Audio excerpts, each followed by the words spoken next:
how whenever you're planning a party and people are like boring? Yeah, I know you've been to parties like that where people are just boring. What happened?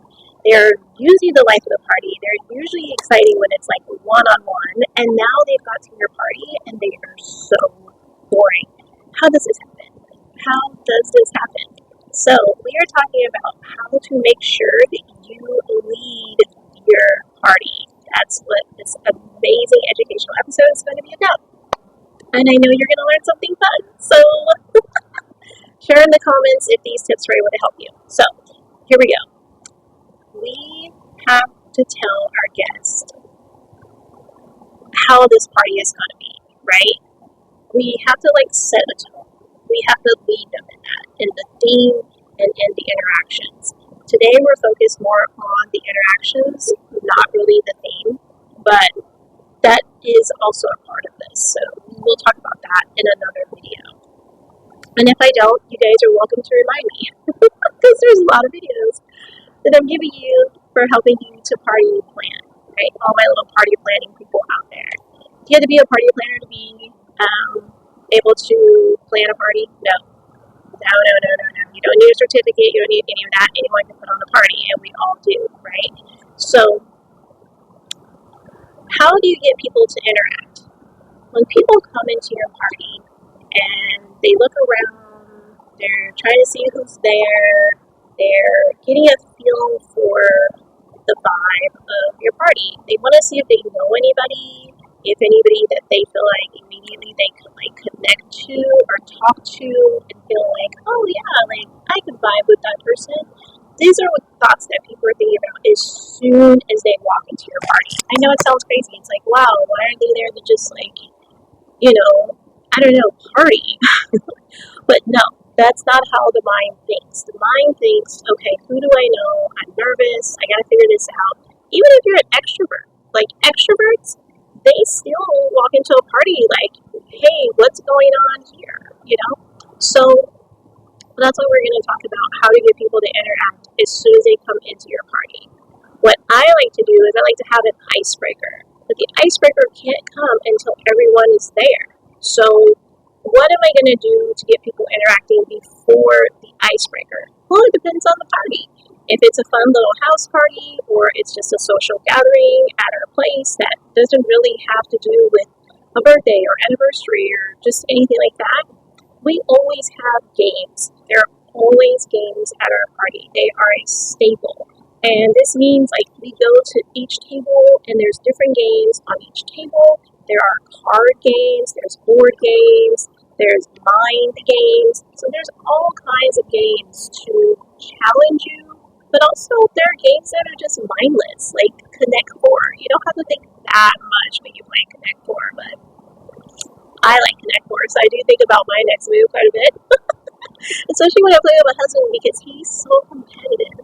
So that is something that we like to do first, is that we put games out on every table so that as soon as people walk in, they're like, oh my gosh, I recognize that game. I love Scrabble, or I love playing Jenga. And so it's immediately, it takes them from I'm so nervous, I'm so scared, I don't know if I know anybody here. It takes them to, oh my gosh, I'm going to go play this game, right?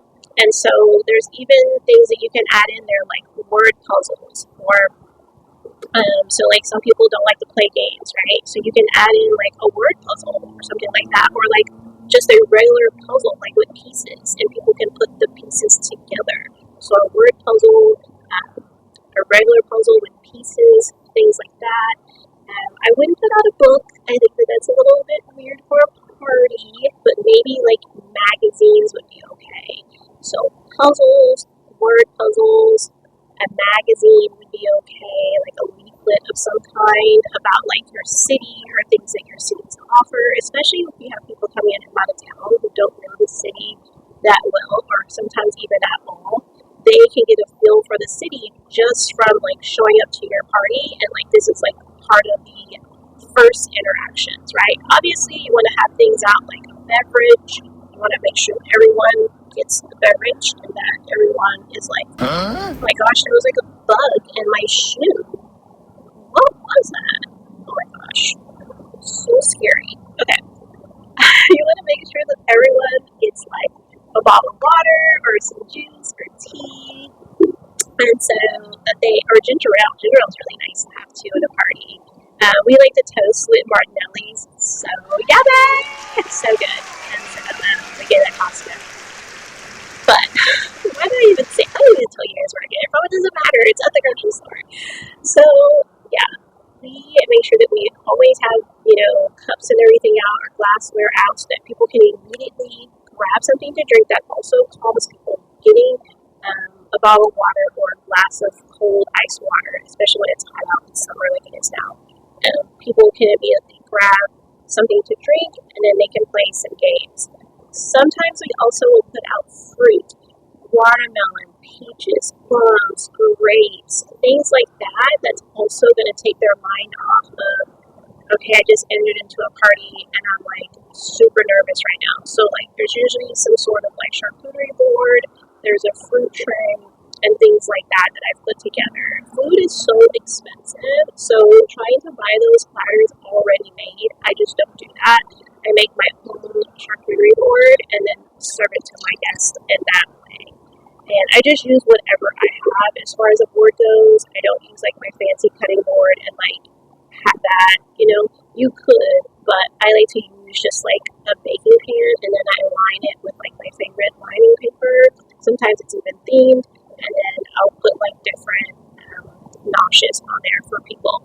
Music is another one. You want to make sure that like when people come in, there's some music. So you got people who love to dance, you got people who like to just groove, and music is just fun for a nice ambiance. Like music is really, really great for that. So you want to have like music playing. I wouldn't have TV playing unless it's going to be like some form of like a movie night, or you guys are going to be watching like a specific show together, like a finale or something like that together. Then yeah, you'd probably have your TV on prior to everyone like coming in and everything, just to make sure that like everything is set up properly, right? And so yeah, these are things so that like your party isn't boring. These are things that you do like right away. You have to tell your guests. It's like, okay, you're not telling them like, hey, this is what you're gonna do, but you're giving them ideas of things to do as the party is forming. And this is what we do for the beginning of like pretty much almost every house party that we're putting on. And we don't have it inside of our house. We love coming down to the Marina Doghouse, to the Landing Doghouse, and having parties in there. It's amazing. It's the perfect setup. It's got everything we need. There's like even a place for washing your hands, like a washing hand station. It's got ice, clean ice. And so that's what we like to do though, is like we start with that. Now, something else is that when you're thinking about the games, think about the people that are coming to your party. Now, not everyone likes video games, so you wouldn't have a video game station set up for people who don't play video games. But if you have a bunch of people that do play video games, and you do make a video game party, oh my gosh, that's so exciting. It's super fun. Like, people would be definitely interacting like with that. You know what I mean? And so, once again, you just want to think about your personality. You want to think about your guest personality. You should know your guest kind of before you invite them to a party. I mean, you may have just met somebody. You want to get to know them better by inviting them to the party. But you should know a little something if you're the host of the party about the people that you've invited to your party. I mean, we do. We don't just invite like anybody. So, yeah, let's take a pause.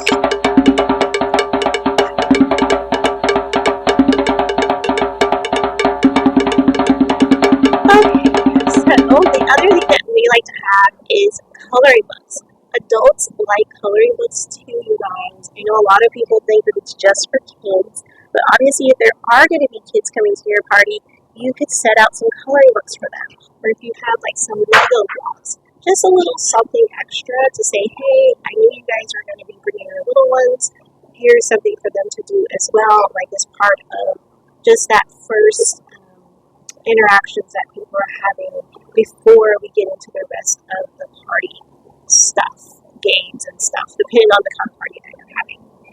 And this goes for like even like big time things like galas and things like that. You should always have something that is going on little bit prior to the actual kickoff of like the big party. Now, just going back to just like house parties or birthday parties or even baby showers, I've seen some kind of boring baby showers, you guys, because people didn't think about the games. They thought a lot about the decor and the cake, but they didn't think a lot about the interactions. You gotta have that. Not everybody's gonna come in your party and be able to be the life of the party. So you have to help them along by having things that they can like do and see. And maybe you've got like a photo album or something out that's got like memories of, your anniversary years or all your birthday parties that you've had in the past. If your baby is like growing up quickly and you've got like lots of different pictures of them along the way, you can have like a photo album book that's out that people can look at. So there's so many things. You just have to get out there and be creative. Speaking of being creative, there's something called DIY crafts, and I know you guys know about crafting. Crafting is amazing. It's one of my favorite things, and we will be seeing a lot of crafting in the fall on this channel to give you ideas for your party, like crafting and decorating and things like that, and even for for baking. So yeah, like doing it yourself and not having to go to somebody else to get your decorations or your baking and food. You're going to be having a little bit of that sprinkled into the channel in the fall and winter.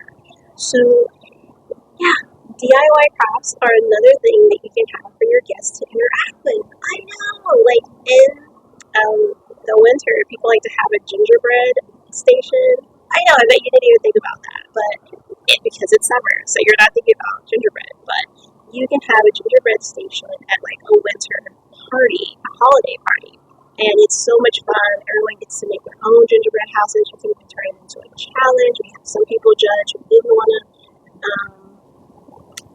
necessarily participate wholeheartedly, but maybe they were like part of a team where somebody was taking all of the lead on making the gingerbread house, but now like these people are like judges of everyone's gingerbread house. Or you can have everyone judge everyone's gingerbread house, but they can't pick their own gingerbread house. That's another good one. So, and I love to make a gingerbread house. So anybody that has that at their parties, invite me, especially as your party content creator, because I can take all the content for you, get all the videos, all the pictures for you. You don't have to worry about getting any of that stuff.